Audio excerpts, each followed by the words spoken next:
बहुत समय पहले की बात है। एक गांव में रामू और श्यामू नाम के दो भाई रहते थे। उनके माता पिता कई साल पहले गुजर गए थे। बस तब से रामू गांव में एक बड़े सेठ के घर काम करने लगा। वह सेठ इसके बदले उन्हें रहने के लिए कमरा और खाना दे दिया करते थे। रामू अकेला ही उन सेठ के घर काम करता था। वह श्यामू से काम नहीं कराता था क्योंकि उसका भाई अभी छोटा था। मगर श्यामू कभी कभी उसके साथ सेठ के घर चला जाता था। वे सेठ काफी भले इंसान थे। वे कभी कभी उन दोनों से खुश होकर पहनने के लिए कपड़े और कुछ अच्छा खाने के लिए और पैसे भी दे दिया करते थे। मगर सेठ का बेटा मोहन बहुत ही चालाक था। वह रामू और श्यामू से बहुत जलता था। मोहन रामू और श्यामू की कभी कभी अपने दोस्तों के सामने बहुत बेइज्जती करता था। और एक दिन ऐसे ही वह अपने दोस्तों के साथ कमरे में बैठा हुआ था। वहां पर रखा पानी वह जानबूझकर नीचे गिरा देता है और रामू को आवाज लगाता है। ए नौकर रामू, जल्दी यहाँ पर आ। रामू मोहन की आवाज सुनकर वहां पर आता है। मोहन उसे वह पानी साफ करने को कहता है। रामू वह पानी साफ करके बाहर चला जाता है। कुछ देर बाद मोहन फिर से वही पानी गिरा देता है और दोबारा से रामू को बुलाता है। मगर इस बार रामू ने उसे पानी गिराते हुए देख लिया था। आप ऐसा जानबूझकर बार बार क्यों कर रहे हो? नौकर है तो नौकर के पजामे में रह। मेरी मर्जी, मैं जो कुछ करूं। तुझे यहाँ काम के लिए रखा है तो यहाँ काम कर, ज्यादा जुबान मत लड़ा, समझा? मोहन गुस्से में आकर रामू को लात मार देता है और रामू दूर जाकर गिरता है। यह सब उसके पिता देख लेते हैं। वे रामू को जाकर उठाते हैं और गुस्से से मोहन की तरफ आते हैं। मोहन, तूने यह क्या किया? चल, अब रामू से माफी मांग। पिताजी, मैं इस रामू से माफी क्यों मांगू? अब क्या मैं इस नौकर से माफी मांगूंगा क्या? उसके पिताजी यह सुनकर और ज्यादा गुस्से में आ जाते हैं और वह गुस्से में आकर उसे एक थप्पड़ मार देते हैं। मोहन को अपने दोस्तों के सामने अपने पिता के हाथ से थप्पड़ खाकर बहुत बेइज्जती महसूस होती है। वह अपना मुंह छुपाकर वहां से चला जाता है। आज तो उस रामू ने हद ही पार कर दी। मेरे दोस्त मेरे बारे में क्या सोच रहे होंगे? उसने मेरी सारी इज्जत मिट्टी में मिला दी। अब मैं उन रामू और श्यामू को नहीं छोड़ूंगा। इसका बदला मैं उनसे जरूर लूंगा। अब मुझे कुछ ऐसा करना होगा जिससे मैं उन्हें अपने घर से ही नहीं बल्कि पूरे गांव से ही बाहर निकलवा दूं। मोहन रामू और श्यामू को गांव से बाहर निकालने के बारे में सोचने लगा। तभी उसे एक सुझाव आता है। अगले ही दिन वह गांव के सरपंच की पत्नी का सोने का हार चुरा लेता है और वह हार चुराकर रामू के कमरे में छुपा देता है। उस सोने के हार से सरपंच की पत्नी का बहुत लगाव था। जब सरपंच की पत्नी अलमारी में अपना हार देखती है तो उसे वह हार वहां नहीं दिखता। यह देखकर सरपंच की पत्नी के होश उड़ जाते हैं और वह रोते हुए चिल्लाने लगती है। हे भगवान, ये क्या हो गया? मेरा हार किसने चुरा लिया?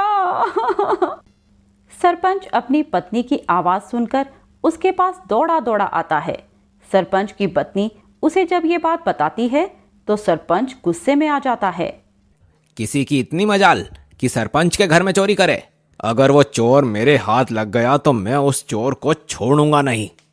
सारे गांव में यह बात फैल जाती है कि सरपंच के घर में किसी ने उसकी पत्नी का हार चुरा लिया। सही समय देखते ही मोहन सरपंच के पास पहुंच जाता है। अरे सरपंच जी, मैंने सुना है कि आपकी पत्नी का हार चोरी हो गया है। वो हार दिखने में कैसा था? वो सोने का हार था और मेरी पत्नी को उस हार से बहुत लगाव था। अच्छा, जैसा सोने का हार आप बता रहे हो, बिल्कुल वैसा ही हार मैंने रामू के कमरे पर देखा था।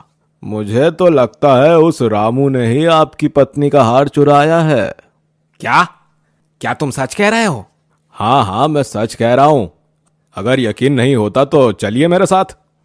सरपंच गांव के आदमियों के साथ सेठ के घर रामू के कमरे में जाता है। वह गांव के आदमियों के साथ कमरे की तलाशी लेने लगता है। वह सोने का हार उन्हें तलाशी करते हुए मिल जाता है। तेरी इतनी मजाल कि तू सरपंच के घर में चोरी करेगा? नहीं नहीं सरपंच जी, मैंने ऐसा कुछ नहीं किया। किसी ने मुझे फंसाने की साजिश की है।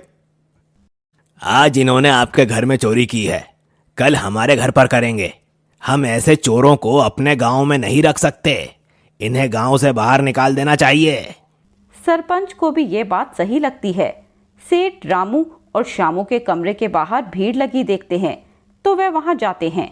वहां जाकर उन्हें सारी बात पता चल जाती है, पर उन्हें विश्वास नहीं हुआ कि रामू और शामू ऐसा कर सकते हैं। वे उन दोनों को बचाने की कोशिश करते हैं, मगर गांव वाले और सरपंच के सामने सेठ की एक नहीं चली, क्योंकि सारे सबूत रामू और शामू के खिलाफ थे। चले जाओ यहाँ से, और आइंदा इस गांव में नजर भी मत आ जाना। गांव वाले रामू और शामू को गांव से बाहर निकाल देते हैं। रामू को पता था कि यह काम जरूर सेठ के बेटे मोहन की ही करतूत है, क्योंकि पूरे गांव में वही उनसे चिढ़ता था। वे दोनों गांव से निकलने के बाद चलते चलते जंगल में पहुंच जाते हैं। भैया अब हम कहाँ जाएंगे? शामू तू चिंता मत कर, हम कहीं भी रह लेंगे, मगर उस गांव में वापस लौटकर नहीं जाएंगे। ऊपर वाला सब देखता है, तू देखना, वही हमें रास्ता दिखाएंगे। जंगल में कुछ देर चलने के बाद उन्हें एक नदी दिखाई देती है। वहां पर खुला मैदान, खाने के लिए फल और बहुत सारे बांस के पेड़ भी थे। ये जंगल तो बहुत अच्छा है, पीने के लिए पानी और खाने के लिए ढेर सारे फल के पेड़ भी हैं। हमें यहीं पर घर बना लेना चाहिए। रामू ऐसा ही करता है। बांस की लकड़ियों से अपने भाई के साथ घर तैयार करने लगता है। कुछ घंटों के प्रयास के बाद वे अपना घर बना लेते हैं। रामू और शामू उस बांस के घर में रहने लगते हैं। वहां का वातावरण शामू को बहुत अच्छा लगने लगता है। भैया आप सही कहते थे, भगवान हमें रास्ता जरूर दिखाएंगे। ये बांस का घर भले ही थोड़ा छोटा है, मगर ये जगह उस गांव से कई गुना अच्छी है। यहाँ मुझे बहुत अच्छा लग रहा है। रामू और शामू उस माहौल में ढल चुके थे, मगर एक दिन शामू पेड़ के नीचे बैठा फल खा रहा था और रामू रात के लिए लकड़ियां जलाने के लिए लकड़ियां इकट्ठी कर रहा था कि तभी अचानक से एक बिच्छू ने शामू के पैर पे काट लिया। भैया बचाओ! शामू की आवाज सुनकर रामू उसके पास दौड़ा दौड़ा आता है। रामू उसके पास से बिच्छू जाता हुआ देख लेता है। यह देखते ही वह समझ जाता है कि बिच्छू ने इसे काट लिया होगा। शामू का शरीर धीरे धीरे नीला पड़ता जा रहा था। यह देखकर रामू बहुत घबरा जाता है। हे भगवान, मेरे भाई के साथ क्या हो गया? भगवान, मेरे भाई की रक्षा कीजिए। इसके सिवा मेरी जिंदगी में और कोई नहीं है। तभी पास ही में से एक बूढ़े बाबा गुजर रहे थे। बूढ़े बाबा रामू की आवाज सुनकर उसके पास आते हैं। क्या हुआ बेटा, तुम इतना रो क्यों रहे हो? और इस बालक को क्या हुआ? बाबा जी मेरी मदद कीजिए। मेरे भाई को एक बिच्छू ने काट लिया और बिच्छू का जहर मेरे भाई के शरीर में फैलता जा रहा है। तू चिंता मत कर बेटा, मैं एक वैद्य हूँ। मैं तेरे भाई को बिल्कुल ठीक कर दूंगा। इतना कहते ही बूढ़े बाबा अपने थैले में से एक जड़ी बूटी निकालते हैं और शामू के पैर पर लगा देते हैं। जड़ी बूटी लगाते ही कुछ देर बाद शामू को होश आ जाता है। यह देखकर उसका भाई रामू बहुत खुश हो जाता है। वह बूढ़े बाबा को अपने घर बुलाते हैं और उनको भोजन करवाते हैं। वाह बेटा, भोजन तो बहुत ही स्वादिष्ट था, खाकर बहुत आनंद आया। बाबा जी, आप वो जड़ी बूटी कैसे बनाते हैं? क्या आप मुझे बता सकते हो? अगर आगे कभी किसी जंगली जानवर ने हमें काट लिया तो उससे हम ठीक हो सकते हैं? हाँ हाँ, क्यों नहीं। बल्कि इस जड़ी बूटी से जानवरों का जहर ही नहीं, बल्कि कोई भी रोग तुरंत ठीक हो जाता है। बूढ़े बाबा रामू को बता देते हैं कि वह जड़ी बूटी कैसे बनती है। रामू भी अब जड़ी बूटी बनाना सीख गया था। उसके बाद वह बूढ़े बाबा वहां से चले जाते हैं। बस फिर रामू उस जड़ी बूटी की मदद से लोगों की भी मदद करने लगा। किसी को कुछ भी समस्या होती तो वह रामू के पास आ जाते। धीरे धीरे आसपास के गांव में यह बात फैल जाती है कि जंगल में एक बांस के घर में एक लड़का लोगों का रोग तुरंत ठीक कर देता है। जिस सेठ के घर में रामू और शामू काम करते थे, उस सेठ के बेटे मोहन को एक सांप काट लेता है और उसका पूरा शरीर नीला पड़ जाता है। उस गांव में भी यह बात फैल चुकी थी कि कोई लड़का है जंगल में जो रोग तुरंत ठीक कर देता है। इसीलिए सेठ अपने बेटे को घोड़ा गाड़ी पर बिठाकर लोगों से पता करते करते जंगल में उन्हीं के बांस के घर के बाहर पहुंच जाते हैं। अरे कोई है भाई, मेरी मदद करो। तभी रामू और शामू अपने घर से बाहर आते हैं। जब वह सेठ रामू और शामू को बांस के घर में देखता है तो वह बहुत चौंक जाता है।